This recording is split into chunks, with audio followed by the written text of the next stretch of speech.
What's going on, guys? Welcome back to another video. In this video, I've got another AMC update to bring all of you this afternoon. So what we're going to be covering in this update video is we're going to be taking a look at the most up-to-date Ortex short interest and utilization data going into AMC's earnings call that is right now projected to be next week. Now, I've searched around and we can see in the news feed over here for AMC that there really has not been anything confirmed yet that AMC's earnings is actually going to be on November 1st, but that is the consensus estimate at the current time. Now, we also have to take a look at the option chain, and I do have a lot of comments to make to you guys about what we are seeing. When we see an earnings date coming up for any given stock, we see the option chain react. The implied volatility increases, and I know a lot of people are still gambling on these weekly options, and this week coming up is going to be an even more risky week to be doing this on, and I really want to get those points across to you guys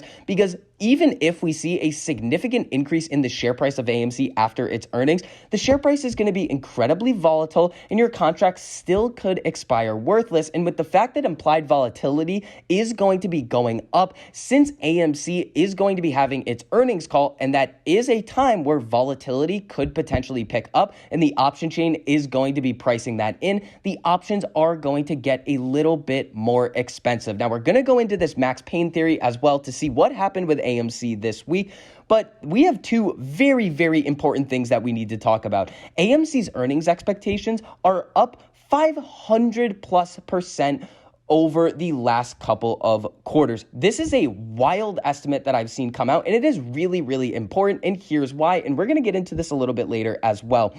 We know that a lot of these Wall Street titans are very bearish against AMC, the current fundamentals of the business at the current time. But the numbers don't lie. They have to give these accurate estimates in terms of where they see AMC as a company at the current time. Now, yes, they could still be operating at a loss, even though there is a potential for them to announce a profit.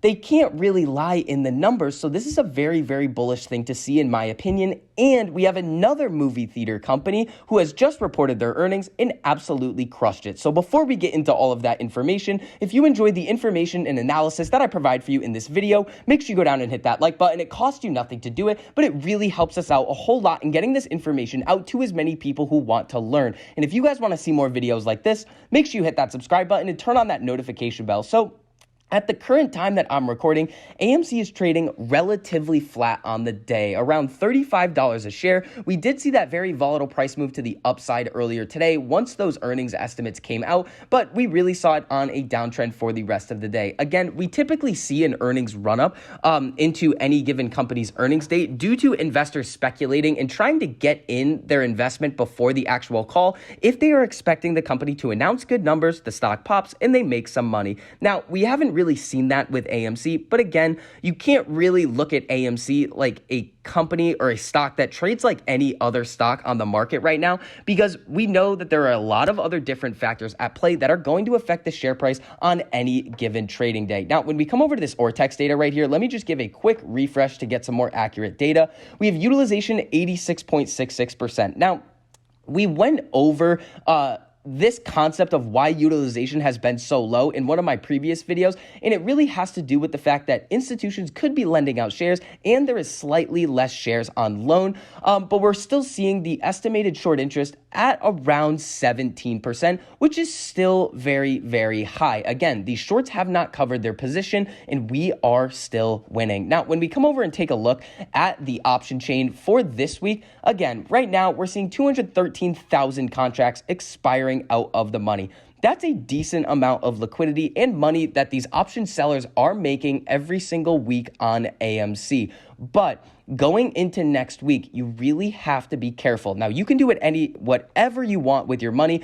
It is your money. You earned it. You can spend it however you like. But I am going to ask you guys to exercise some caution with buying weekly options on AMC next week just because of its earnings date, and we really do not know what could potentially happen with a price increase. You make some money, or the price stays the same and your contracts end up depreciating a significant amount right after the market opens the next day. But again, we still have a lot of very bullish things to look forward to in that call. Now, coming over to this Max Payne chart right here, the Max Payne price for AMC this week is $36 a share, but we can see it's heavily concentrated on these call options. So if there is a significant amount of manipulation out there at the current time on AMC, most likely there is, but we can see that since the vast amount of open interest is geared towards the call side in terms of the actual dollar amount of money being bet on AMC, basically what we're seeing is these institutions are trying to make sure all of these calls expire worthless. Now, we can see that there's very few in the money calls over here, but there is a very significant amount of at the money and even more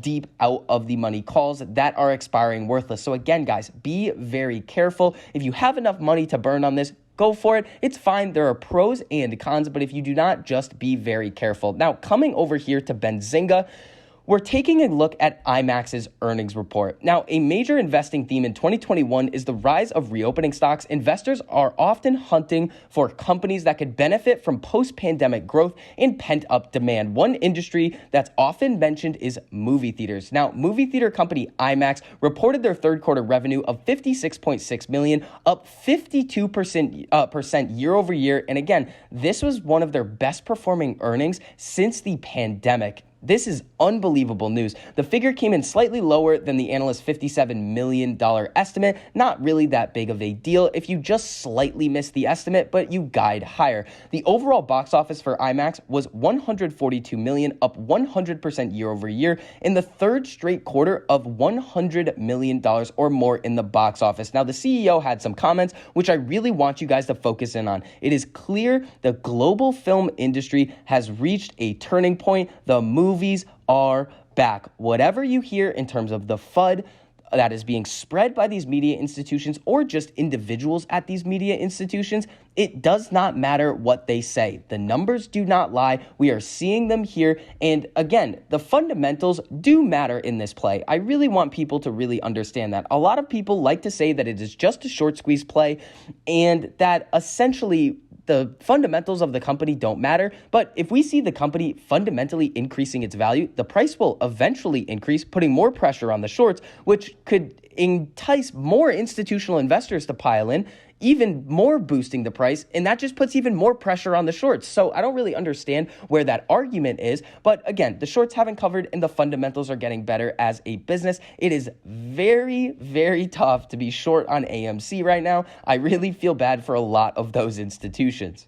Now, moving on to what AMC is projected for its earnings, when we come over to this unusual whales tweet, AMC estimated revenues at $768.6 million versus $119.5 million last year, a 543% increase. Now, here's the thing and the key difference that I want you guys to really understand about AMC and IMAX. Now, when you think about the differences, yeah, IMAX has a bunch of theaters, and depending on your geographical location, it might be easier for you to just go to an IMAX theater versus an AMC theater. But what AMC has that IMAX does not is that anytime a new movie comes out, a lot of the AMC apes, remember, we have a very, very large community, are going out of their way to go see the movies at the theaters and give that revenue to AMC. That is not to be discounted, and it is something that we need to look out going forward, because the fact that retail investors were essentially able to save AMC financially makes a lot of sense. Retail investors piled in, the shorts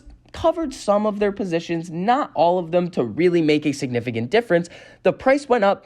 Adam Aaron and AMC was able to do some offerings, and bankruptcy is no longer on the table. But the fact that the investors are actually going and using the product that the company is offering is an awesome, unbelievable thing, and something that you should get very excited about for AMC's earnings coming up. So that is going to wrap up this update on AMC. If you enjoyed the information and analysis that I provided for you in this video, make sure you go down and hit that like button. It costs you nothing to do it, but it really helps us out a whole lot in getting this information out to as many people who want to learn. And if you guys want to see more videos like this, make sure you hit that subscribe button and turn on that notification bell so you're notified every time I post a new video, so you get to stay up to date on all of your favorite stocks, learn about a couple of new ones, and see exactly which options I'm trading and which strategies I'm using to trade them. So I hope you guys are having a great day, and I'll see you guys in the next video.